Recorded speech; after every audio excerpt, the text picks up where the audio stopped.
and welcome to KEFFI News Desk. We're reaching you live from Nigeria's capital city, Abuja. First, the headlines.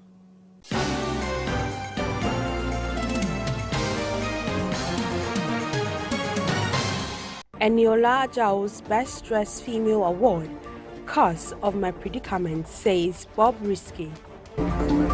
23-year-old beauty queen with Nigerian and Mozambican heritage, Chidimma Adetshina, makes history as first runner-up at the 73rd Miss Universe competition in Mexico City.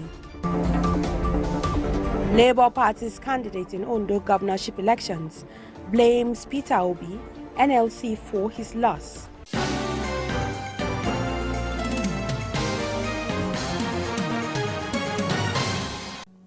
I am Florence Joshua with these and more. A Nigerian local government chairman elected into office in 2023, identified as Franklin Uwadailo, has been transferred from Texas, where he was arrested, to Washington for his arraignment on 14 counts of wire fraud and romance fraud going up to $3.3 million. It was gathered that Uwadailo was arrested in Texas on November 2nd after allegedly defrauding vulnerable female Americans of millions of dollars between December 2019 and December 2023. Prior to his arrest, he had been indicted by grand jury on December 6, 2023, but it appeared Mr. Uwadailo was oblivious to the indictment, which proved that a warrant be issued for his arrest, given his bold move to travel to the U.S., where he landed in the waiting trap of the American law enforcement agents. Uwadailo has since been remanded in custody until his next hearing, when he might enter a plea to commence his trial. He is looking at over 20 years, possible jail term. The reinstated Labour Party governorship candidate in Ondo State, Ayodele Olurefemi, has bemoaned his failure to win Saturday's election, blaming former Anambra State Governor Peter Obi and the Nigerian Labour Congress for his predicament. Governor Lucky Aiyedatiwa of the ruling All Progressive Congress was declared the winner by the Independent National Electoral Commission after sweeping the 18 local government areas in Ondo State. Olurefemi's loss comes with few days after INEC returned his name on the ballot as Labour Party flag bearer for the November 16 poll, following a ruling by the Court of Appeal. Olurefemi vowed not to forgive the former Labour Party presidential candidate and the NLC for the role they play in scuttling his Ondo governorship campaign. He said, "I have Peter Obi and the NLC to thank for that.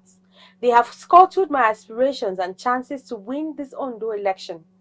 These people spoiled things for us with the PDP rejects they wanted to force on the party. Their insistence on having Ebiseni on the ballot ruined everything for me. They just capitalized on the crisis between the Labour Party and the Nigerian Labour Congress to create problems. Can you imagine that Ebiseni wrote a letter to the court in my name without my knowledge, saying, 'I have withdrawn from the race'? They cannot exclude me from such a position." 23-year-old beauty queen with Nigerian and Mozambican heritage, Chidimma Adetshina, has made history by finishing as the first runner-up at the 73rd Miss Universe competition in Mexico City. Despite the controversies and xenophobic attacks in South Africa, where she was born and raised, Adetshina's achievement serves as a great testament to the importance of acceptance and inclusivity. The report. It all started because of my name. People were not happy that my name is Chidimma and I am representing South Africa. So that is where it actually really started. And you know, people felt like, well, South Africans felt like I wasn't South African enough because of my name. And it was really sad to see. It was a very horrible experience and I wouldn't wish it on anybody because I have lived there for 23 years. And it's heartbreaking to see that I wasn't welcomed and accepted. Adetshina's journey was marred by allegations of identity fraud and citizenship disputes, leading to her withdrawal from the Miss South African pageant. However, her Nigerian heritage and resilience in the face of adversity inspired organizers of the Nigerian contest to invite her to represent her paternal origin. Nigeria. This unexpected turn of events became a defining moment in her journey and her accomplishment, which has sparked widespread celebration not just among Nigerians but across Africa, demonstrating the power of unity and acceptance. Adetshina's story highlights the need for greater understanding and tolerance. As a woman who has faced adversity, I feel like I have a powerful story. I don't stand here as Chidimma Adetshina. I stand here as a symbol of hope, a beacon of faith. As someone who has persevered with grace, I believe I have fought for not only myself, but for Africa. Adetshina's win emphasized the importance of embracing diversity. Her word serves as a reminder of the strength of her diversity. As the world celebrates Chidimma Adetshina on her remarkable achievement, her journey serves as a beacon of hope for a more inclusive and compassionate society. Her courageous spirit and inspiring achievement will continue to inspire generations to come. Adetshina's story speaks to the power of resilience in the face of adversity, highlighting the importance of acceptance and inclusivity as a veritable tool for a harmonious society. The race for qualification in the African Cup of Nations continues, with several crucial fixtures across the various groups. Teams for coveted sport in the 2025 tournament, and fans are gearing up for an exciting round of matches. So far, the qualified nations are Algeria, Angola, Burkina Faso, Cameroon, Comoros, Democratic Republic of Congo, Egypt, Equatorial Guinea, Gabon, Ivory Coast, the holders. Mali, Nigeria, Senegal, South Africa, Tunisia, Uganda, Zambia and Zimbabwe, among others. In Group B, the Central African Republic will host Gabon at 2000 hours on Monday, a match expected to be highly competitive as both teams battle for supremacy. At the same time, Morocco will face Lesotho in a game where the North African giants are considered strong among favorites. Group D promises intense action with Libya set to take on Benin.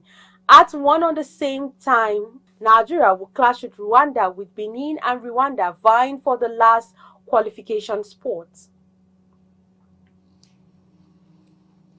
To keep youth off cultism and other social vices as well as give them hope for a better tomorrow, the Senate President, Senator Godswill Akpabio, has converged youth from the 6 geopolitical zones in Nigeria in Abuja, the nation's capital, for a one-week competition on what he tagged 10th Senate President under 18th Boys Unity Cup in Abuja.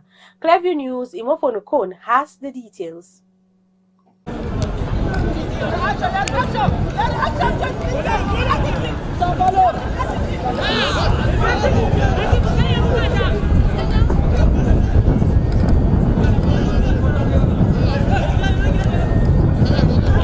According to experts in the world of football, playing grassroots football connects children and their families to the local community.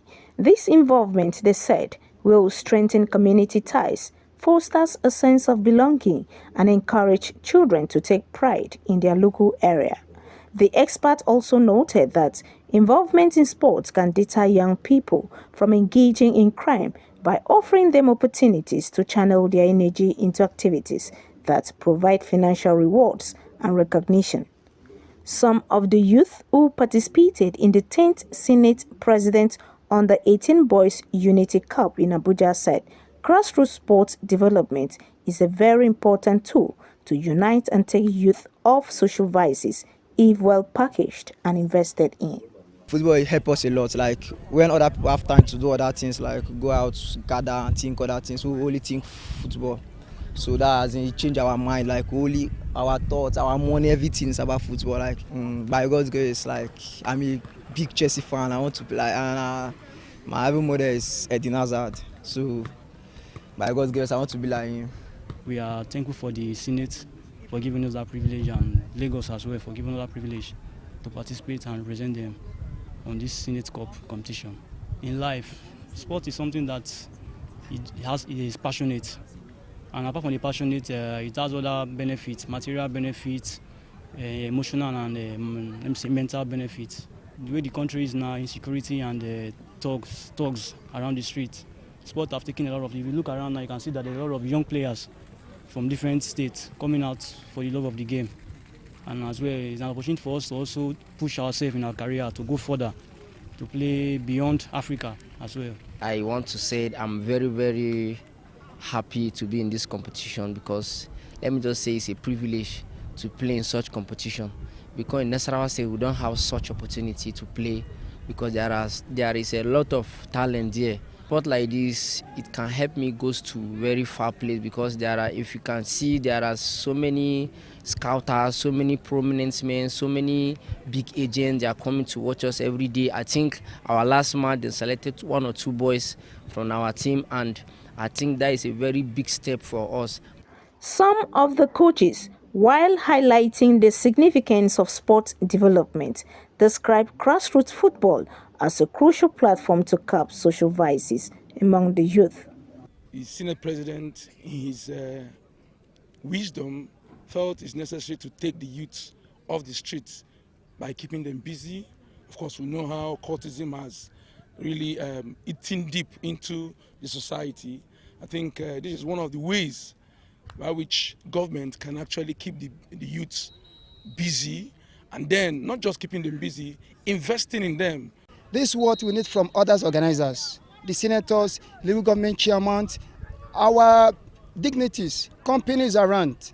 It helped us a lot. We reduced a lot of crime in our community because we knew that most of them, when they're back from school as of 3 o'clock, 3:30, they knew that they are in field training, and we close 6:30.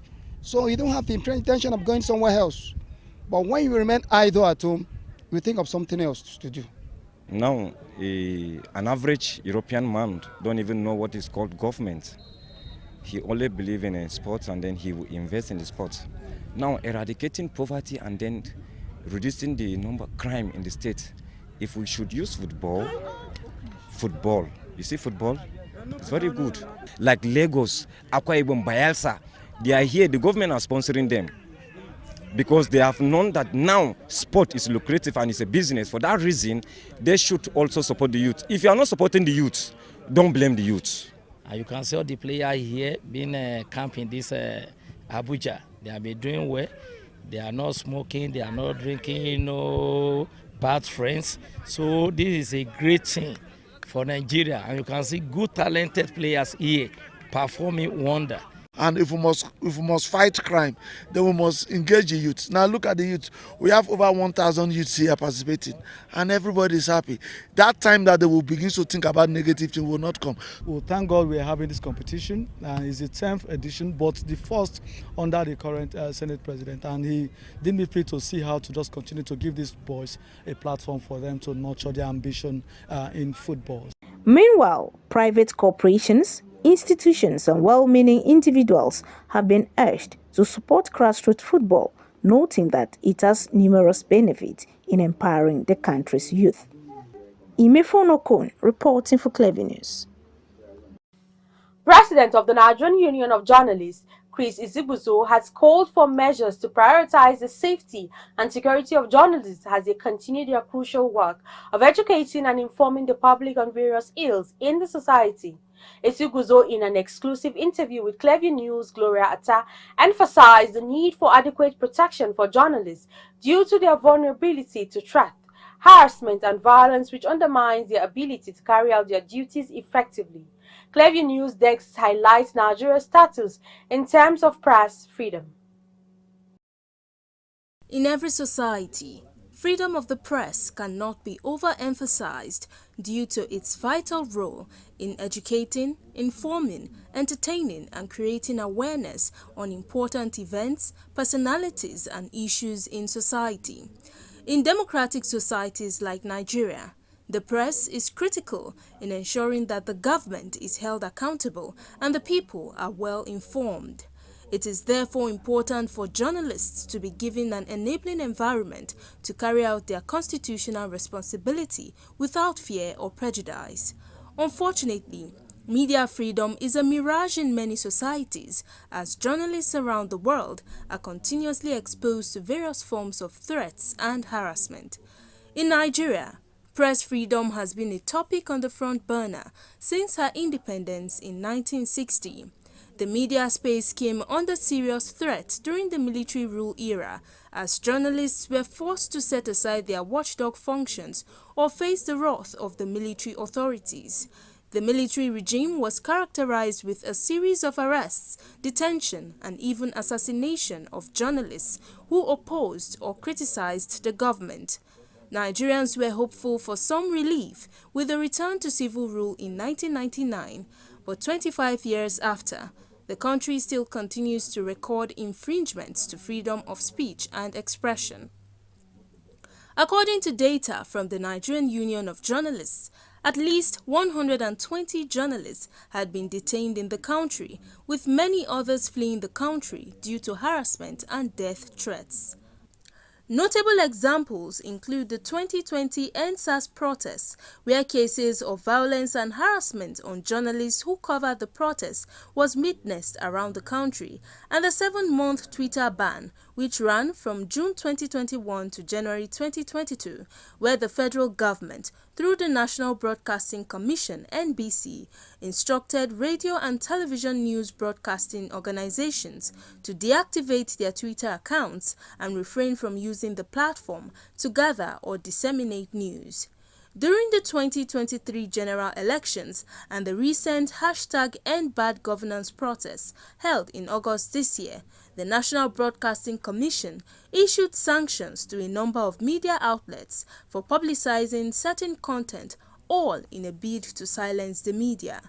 In an exclusive interview with Clearview News Desk, President, Nigerian Union of Journalists, Chris Isiguzo, noted that the issues persist due to lack of laws and policies that protect journalists from legal harassment and ensure their safety while carrying out their duties, and speaks further on efforts aimed at rewriting the narrative. I must tell you that it is sad that there is no law that protects journalists today. There's none. And we have continued to appeal, to the lawmakers. We must have to be deliberate about this and support efforts by the Nigerian press organizations made up of the Nigerian Union of Journalists, the Nigerian Guild of Editors, the Newspaper Proprietors Association of Nigeria, the Guild of Corporate Online Publishers. All of us are teaming up. So our efforts must not be in vain. Other people may have tried in the past, but these things didn't work. This time around, we are putting a whole lot together, crossing the T's and dotting the I's. And by the time we come up with the media enhancement bill, which to a very large extent talks about the safety and security of journalists, talks about protection of journalists, talks about press freedom and their likes, let them also do the needful by supporting it and ensure that it passes through the different levels of legislation, and possibly get to Mr. President for assent. And that is my prayer, and I will believe that someday, not so long from now, that law will be in place. Isiguzo also urged media organizations to provide necessary training for their staff to handle the risks associated with investigative journalism, while reaffirming the NUJ's commitment to supporting journalists in their work and collaborating with international organizations and stakeholders to ensure that journalists in Nigeria can operate without fear, while continuing to serve as a vital force in the fight against corruption and other ills in the society. Gloria Atta, reporting for Clearview News. If you're just joining us, you're watching the news on Clearview News Desk. We will be back after this break. Stay with us.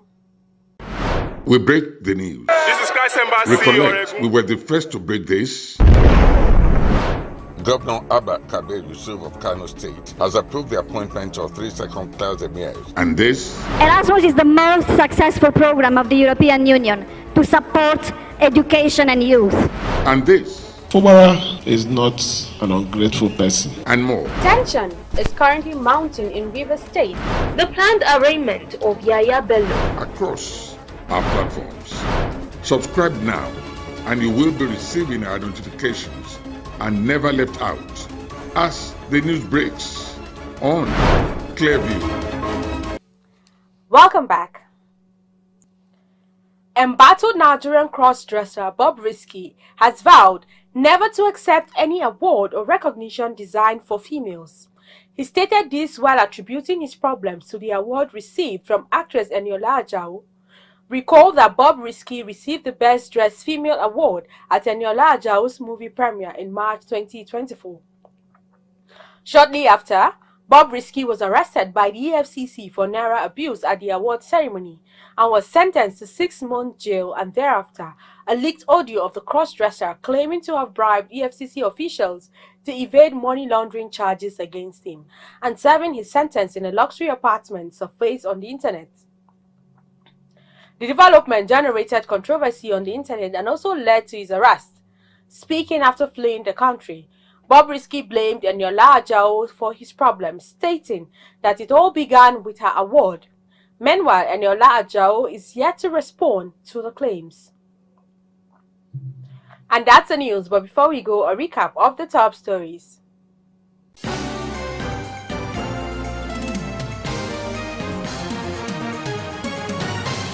Embattled Nigeria cross-dresser Bob Riski has attributed his problems to the award received from actress Eniola Ajao as Best Dressed Female. 23-year-old beauty queen with Nigerian and Mozambican heritage, Chidimma Adetshina has made history by finishing as the first runner-up at the 73rd Miss Universe competition in Mexico City.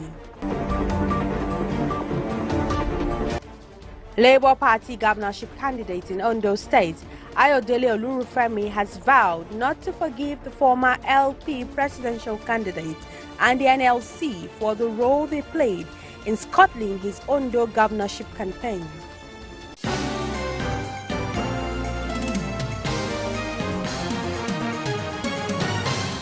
You can follow up on latest events and happenings around you via social media platforms on Facebook, Instagram and YouTube at Clearview News Desk, or via handle on X, formerly known as Twitter at Clearview Online.